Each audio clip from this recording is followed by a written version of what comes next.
नमस्कार, यो एउटा नयाँ भिडियोमा तपाईहरुलाई स्वागत छ।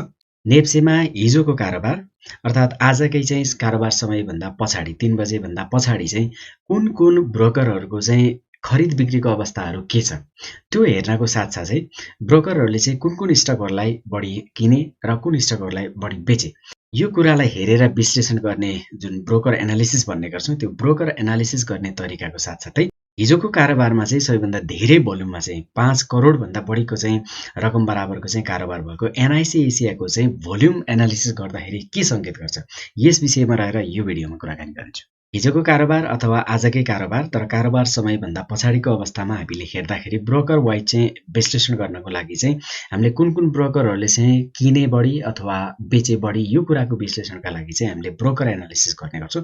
त्यो ब्रोकर एनालिसिस गर्नको लागि सिम्पली तपाईले कुनै एउटा ब्राउजर ओपन गर्नुस् र त्यसमा चाहिँ nepse अल्फामा जान सक्नुहुन्छ।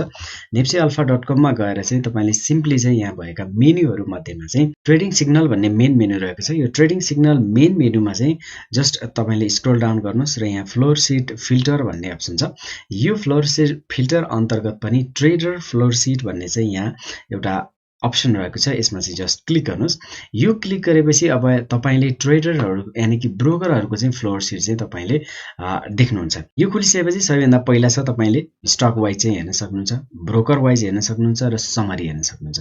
सबैभन्दा पहिला तपाईले समरी हेर्नु भयो भने टप ब्रोकरहरु टप सबैभन्दा धेरै कारोबार गर्ने ब्रोकरहरुको सबैभन्दा पहिला चाहिँ देखिन्छ। त्यसमा चाहिँ 10 वटा ब्रोकरहरुको चाहिँ तपाईले हेर्नु भयो भने चाहिँ टप सेलिङको अवस्था के छ यो जुन रेड कलरमा चाहिँ छ भने टप पर्चेजको अवस्था के छ यसको रेशियोलाई रहेर चाहिँ यहाँनिर बाइ सेल रेशियो चाहिँ लास्टमा चाहिँ तपाईले यहाँ हेर्न सक्नुहुन्छ।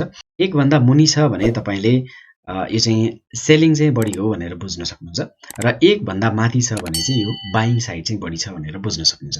सबैभन्दा पहिलो पेजमा हेर्नुभयो 10 वटा ब्रोकरलाई एनालिसिस गर्नुभयो भने यी चाहिँ टप ब्रोकरहरु हुन्। यानी कि आजको कारोबार अर्थात् हिजोको 3 बजे भन्दा पछाडिको समयको कारोबार र आजको कारोबार पछिको समय जुनसुकै हुन सक्छ जुन दिनमा कुन दिनमा हेर्नु भएको छ तपाईले त्यसमा आधारित रहेर त्यो दिनको सम्पूर्ण कारोबारलाई चाहिँ एउटा पर्सेन्टेज वाइजमा चाहिँ हेर्दाखेरि टप ब्रोकरहरुबाट चाहिँ टप डाउनमा चाहिँ यसमा चाहिँ देख्न सक्नुहुन्छ। जस्तो हिजोको कारोबारले हेर्नुहुन्छ भने 13.86% चाहिँ 35 नम्बर ब्रोकर चाहिँ 1 नम्बरमा आएको छ। उसले चाहिँ टोटल मार्केट टर्नओभरको चाहिँ 13.86% चाहिँ उसले कारोबार चाहिँ गरेको छ उसको बाइ सेलको चाहिँ अवस्था हेर्दाखेरि है। त्यसैले गर्दा यो चाहिँ टप 1 मा आयो। दोस्रो नम्बरमा 58 नम्बर चाहिँ परेको छ। त्यसको 13.52% चाहिँ यसको टर्नओभर चाहिँ मार्केटको टर्नओभरको पर्सेन्ट चाहिँ उसको हिस्सामा आएको छ भने चाहिँ यो दोस्रोमा पर्यो। तेस्रोमा हुने 34 नम्बरको 11.71%। यसरी चाहिँ तपाईले हेर्न सक्नुहुन्छ हिजोको मार्केटको चाहिँ हिस्सा चाहिँ कुन ब्रोकरमा चाहिँ सबैभन्दा धेरै थियो। अब यो पहिलो चाहिँ यदि टप 10 ब्रोकरलाई मात्रै पहिला एनालिसिस गर्नुभयो भने यसमा चाहिँ यो 10 वटा मध्येमा चाहिँ बाइ अथवा सेल गर्ने ब्रोकर कुन चाहिँ बढी छन् त। जस्तो यसमा हेर्नुभयो भने एक भन्दा माथि भएका चाहिँ एउटा दुईटा तीनवटा चारवटा पाँचवटा छवटा सातवटा टप 10 मध्येमा 7 वटा ब्रोकरहरुले चाहिँ धेरै खरिद गरेका छन् र बाँकी रहेका 3 वटा टप 10 मध्येमा 3 वटा मात्रै ब्रोकरहरु मार्फत चाहिँ कारोबार चाहिँ सेलिङको चाहिँ भएको छ। त्यसको मतलब किन्नेहरु चाहिँ अलिकति बढी रहेछन् हिजोको चाहिँ कारोबारमा भनेर हामी विश्लेषण गर्न सक्ने भयो। अब यो त भयो समरी। अब यो समरी हेर्दै गर्दाखेरि सबैभन्दा धेरै चाहिँ खरिद गर्ने चाहिँ कुन छ त। जस्तो यहाँनिर हेर्नुहुन्छ भने 2.19 को चाहिँ रेशियोमा चाहिँ सबैभन्दा धेरै खरिद गरेमा चाहिँ 38 नम्बर ब्रोकर आउँछ भने यो 38 नम्बर ब्रोकरले चाहिँ सबैभन्दा धेरै खरिद गरेको अवस्थामा खरिद सबैभन्दा धेरै चाहिँ के गर्यो त। यो कुरा हेर्नको लागि तपाईले जस्ट स्क्रोल अप गर्नुस् र ब्रोकर वाइजमा गएर यो चाहिँ 38 नम्बर ब्रोकरलाई सिलेक्ट गर्नुस् है। 38 नम्बर ब्रोकरलाई सिलेक्ट गरेपछि फिल्टरमा क्लिक गर्नुभयो भने पर्चेज चाहिँ के गर्यो त उसले सबैभन्दा धेरै। अब 38 नम्बरले चाहिँ सबैभन्दा धेरै रकमको चाहिँ एकैपीएल चाहिँ सबैभन्दा धेरै रकमको चाहिँ उसले खरिद गरेको यहाँ देख्न सक्छौं। सबैभन्दा ठूलो अमाउन्टमा चाहिँ उसले एकैपीएल खरिद गरेको छ। दोस्रो नम्बरमा चाहिँ सलीको चाहिँ एकैपीएल को 32.95% खरिद गर्दा सबैभन्दा धेरै अमाउन्टमा खरिद गरेको छ भने दोस्रो नम्बरमा सलीको चाहिँ उसले खरिद गरेको छ। यो दोस्रो नम्बरको सबैभन्दा हाईएस्ट अमाउन्ट हो। यसरी नै तपाईले डिसेन्डिङ अर्डरमा चाहिँ सबैभन्दा धेरै अमाउन्टमा कुन चाहिँ खरिद गरेको छ सबैभन्दा पहिला, त्यसपछि दोस्रोमा पर्न आउने चाहिँ दोस्रोमा र यसरी चाहिँ हेर्न सक्नुहुन्छ सबैभन्दा धेरै कुन चाहिँ उसले पर्चेज गर्यो खरिद गर्यो।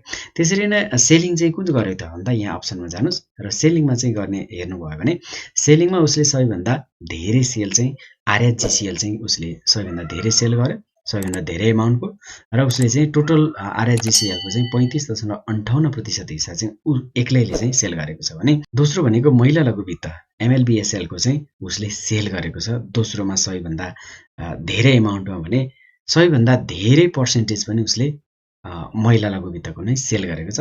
38 नम्बर एक्लैले चाहिँ सेल गरेको छ 81.97% को चाहिँ कारोबार हिजोको कारोबारको। अब यो भोल्युम अन्तर्गत रहेर चाहिँ यो सेल चाहिँ किन धेरै गर्यो त उसले, यो एकदमै धेरै सेल चाहिँ उसले गर्नुमा चाहिँ यसको केही कारणहरू हुन सक्छन्। त्यो कारणहरू विश्लेषणको पाटो चाहिँ अर्को रहने भयो।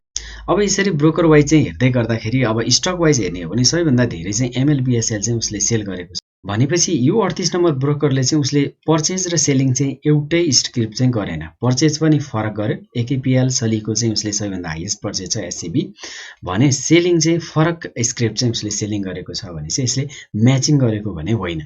यसले म्याचिङ नगरिकन यसको आफ्नो एनालिसिसले चाहिँ महिला चाहिँ सबैभन्दा धेरै महिला लघु वित्तको सबैभन्दा धेरै सेल गरेको छ, आरएचजिसिएलको पनि सेल गरेको छ भने पर्चेजिङमा चाहिँ उसको सबैभन्दा हाइएस्ट पर्चेजिङमा चाहिँ एकेपिएल र सलीको अनि एससीबी चाहिँ यसरी रहेका छन् भनेपछि यसले चाहिँ म्याचिङ नगरिकन बाहिर सेल गरेको छ भनेर यो विश्लेषण गर्न सक्ने भयो। भने अब यही स्टकलाई चाहिँ यदि चाहिँ यो चाहिँ जस्तो एमएलबिएसएल सबैभन्दा धेरै यसले चाहिँ सेल गरेको छ भने अर्को किन्ने चाहिँ एउटै ब्रोकर छ कि फरक छ त। अब स्टक वाइजमा चाहिँ गएर एनालिसिस गरौँ।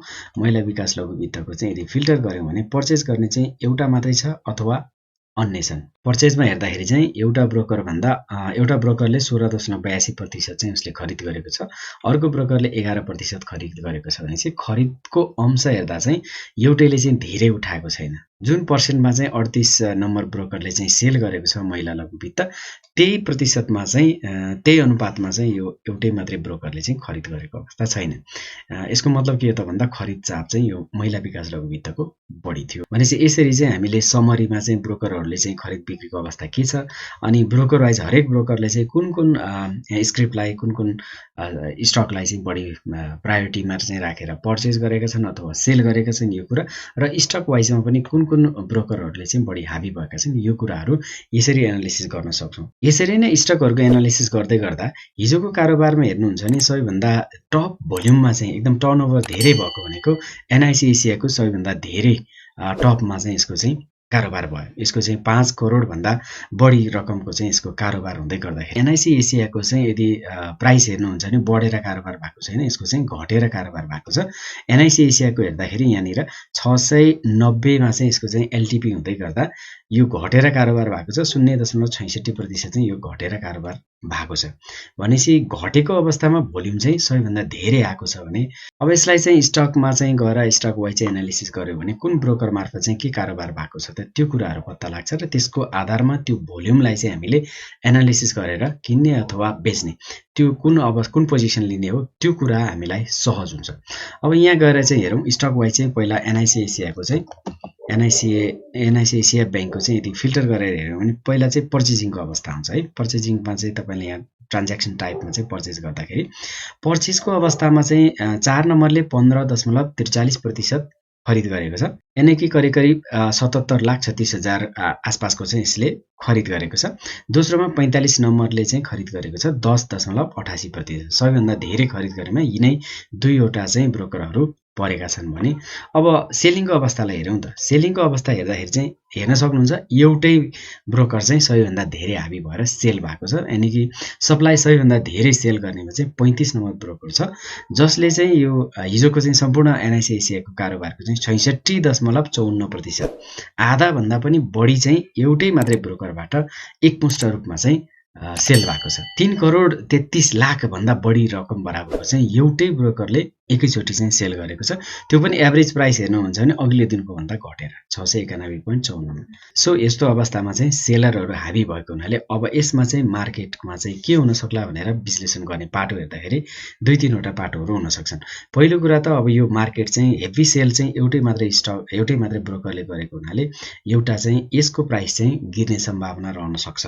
एउटै मात्रै ब्रोकरले यति हेभी सेल गर्नुमा चाहिँ यसमा चाहिँ आन्तरिक रूपमा यो सूचना चाहिँ केही प्राप्त गर्यो जसले गर्दा गर्दा चाहिँ अब चाहिँ यो एनआइसी सेयर राख्नु चाहिँ ठिक छैन र बेच्नु चाहिँ ठिक हुन्छ भनेर उसले घटेर भए पनि यो हेभी सेल चाहिँ दिएको हुनसक्छ अब आउने चाहिँ फोर्थ क्वार्टरमा चाहिँ यसको रिपोर्टले चाहिँ सायद यो वर्ष पनि डिभिडेन्ड दिन उपयुक्त नहुने देखिने अथवा त्यस्तो आउने कुनै सूचनाहरू हुन सक्छन्। यो मात्रै होइन, मैले उदाहरणको लागि मात्रै भनेको, यस्ता केही सूचनाहरू पाएको हुनसक्छ जसले गर्दा यसलाई राखिरहनुभन्दा यसलाई सेल गरेर निस्किनु चाहिँ उपयुक्त हुनसक्छ भनेको हुनाले एउटै ब्रोकर मार्फत यति धेरै किता चाहिँ एकैचोटि चाहिँ एकै दिनमा चाहिँ सेल आएको हुनसक्छ। सो यो अवस्थामा चाहिँ हामी जस्ता साना लगानीकर्ताहरू, नयाँ लगानीकर्ताहरूले चाहिँ यो तरिकाले हामीले एनालिसिस गऱ्यौँ भने अब यो स्टकबाट त सायद हामीले किन्नुभन्दा हामी पनि यदि छ भने बेचेर सँगसँगै यिनीहरू सँगसँगै चाहिँ हामी पनि निस्क्यौँ भनेर निर्णय गर्ने पो कि भन्ने कुरा चाहिँ यो डिसिजन लिनलाई चाहिँ सजिलो हुन्छ।